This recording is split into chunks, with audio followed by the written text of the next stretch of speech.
கையை தொட்டதும் அவனுடைய கை ஒரு மரக்கிளை போல மாறத் தொடங்குகிறது.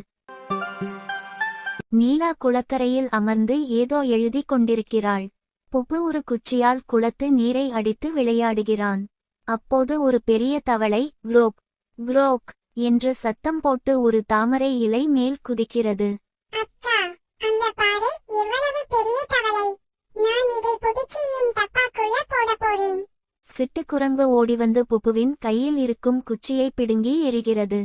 கைகளை ஆட்டி அதை ஒன்னும் பண்ணாதே, சாபம் விற்ற போகுது என்பது போல பயந்து சைகை செய்கிறது. புப்பு, சிட்டு சொல்றதை கேளு. அந்த தவளையோட நிறத்தை பாரு, அது சாதாரண தவளை மாதிரி இல்லை. புப்பு கேட்காமல் ஒரு கல்லை எடுத்து தவளை மீது வீசப் போகிறான். உடனே அந்த தவளை தன் வாயிலிருந்து ஒரு நீல நிற ஒளியை உமிழ்கிறது. அந்த ஒளி புப்புவின் கையை தொட்டதும் அவனுடைய கை ஒரு மரக்கிளை போல மாறத் தொடங்குகிறது. அக்கா, என் கை மரமா மாறுது. என்னால அசைக்க முடியல. அக்கா, காப்பாத்து. சிட்டு பதற்றமாகி குதித்து தன் கைகளை தவளைக்கு முன்னால் கும்பிடுவது போல காட்டி மன்னிச்சிடு மன்னிச்சிடு என்று சைகை செய்கிறது. புரிஞ்சிருச்சு சிட்டு, தவளைக்கு ஏதோ உதவி தேவைப்படுது. அதான் அது நம்மகிட்ட உதவி கேக்குது. நீலா உற்று பார்க்கிறாள்.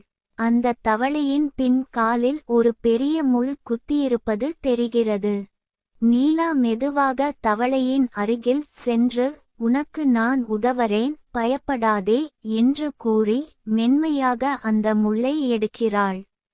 முள் எடுத்தவுடன் தவளை மகிழ்ச்சியில் ஒரு சத்தம் போடுகிறது. உடனே புப்புவின் கை மீண்டும் பழையபடி மாறுகிறது. அப்பாடா, என் கை சரியாயிடுச்சு. சாரி தவளை அண்ணா, இனிமே உன்னை அடிக்க மாட்டேன். தவளை குளத்திற்குள் குதிக்கிறது.